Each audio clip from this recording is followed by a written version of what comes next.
আজি যোৰহাটত সকলো বিৰোধী পাৰ্টি ঐক্যবদ্ধ হৈ আমি প্ৰতিবাদ সাব্যস্ত কৰিছোঁ। কাৰণ এইখন চৰকাৰে আজি কি কৰিছে, ৰাজহুৱা সম্পদসমূহ এটাৰ পিছত এটাকৈ বিক্ৰী কৰিছে। শেহতীয়াকৈ ৰেলৰ যি সম্পদ, সেই সম্পদ বিক্ৰী কৰিব বিচাৰিছে। তাৰোপৰি তেওঁলোকে কি কৰিছে, আপোনালোকে জানে যে নগাঁও আৰু কাগজ কলৰ নামত 1000 কোটি টকা কেলেংকাৰীত নামিছে। কেন্দ্ৰীয় চৰকাৰে ইতিমধ্যে ঘোষণা কৰিছে যে তেওঁলোকে বিগত সময়ছোৱাত 1000 কোটি টকা কাছাৰ আৰু নগাঁও কাগজ কল লৈ দিলে, কিন্তু সেই টকা মাজতে হৰলুকি হ'ল আৰু চৰকাৰে এতিয়া সেই উদ্যোগ দুটা বিক্ৰী কৰি দিয়াৰ চক্ৰান্ত কৰিছে। আমি এই দুয়োটা বিষয়ৰ লগতে মূল্য বৃদ্ধি বিষয়ক লৈ আজি যোৰহাটত ভাৰতীয় জাতীয় কংগ্ৰেছ, CPI, CPM, CPIML, ৰাইজৰ দল, জাতীয় পৰিষদ, LDPৰ পৰা আৰম্ভ কৰি যিমানবিলাক বিৰোধী দল আছে সকলো ঐক্যবদ্ধ হৈছোঁ। আজি এই আন্দোলন সমগ্ৰ অসম জুৰি চলিছে। আজি কেন্দ্ৰীয়ভাৱে গুৱাহাটীতো এই আন্দোলন চলিছে, জিলাই জিলাই আন্দোলন চলিছে। অনাগত সময়ত এই আন্দোলনৰ ভয়াৱহতা আৰু বৃদ্ধি পাব।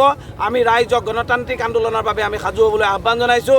কাৰণ এই চৰকাৰ BJP চৰকাৰ হৈছে সম্পূৰ্ণ জনবিৰোধী চৰকাৰ।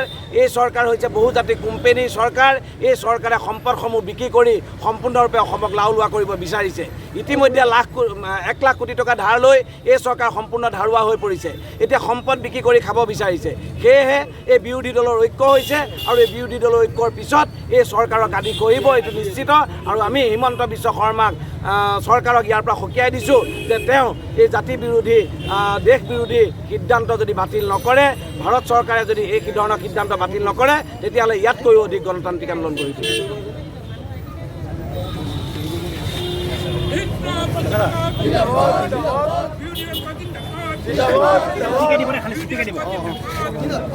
আজি সমগ্ৰ অসমৰ লগতে আমাৰ যোৰহাট জিলাতো আমি এই কাৰ্যসূচী পালন কৰিছোঁ। আজি আমাৰ BJP বিৰোধী যিমানকেইটা ৰাজনৈতিক দল আছে, সেই সকলোবোৰ মিলি আমি আজি প্ৰতিবাদী কাৰ্যসূচী আমি গ্ৰহণ কৰিছোঁ। কিয়নো BJP চৰকাৰে, কেন্দ্ৰীয় BJP চৰকাৰ আৰু অসমৰ BJP মিত্ৰজোঁট চৰকাৰে আজি বহিৰাগত বনিয়া ৰেলৰ মাটি বিক্ৰী কৰিছে। কাগজ কল দুটা অসমৰ যিটো জাতীয় সম্পদ, যিটো স্বাভিমান, আজি এই জাতীয় সম্পদ কাগজ কল দুটা তেওঁলোকে পুনৰ্জীৱিতকৰণৰ কাৰণে তেওঁলোকে কোনো পদক্ষেপ গ্ৰহণ কৰা নাই।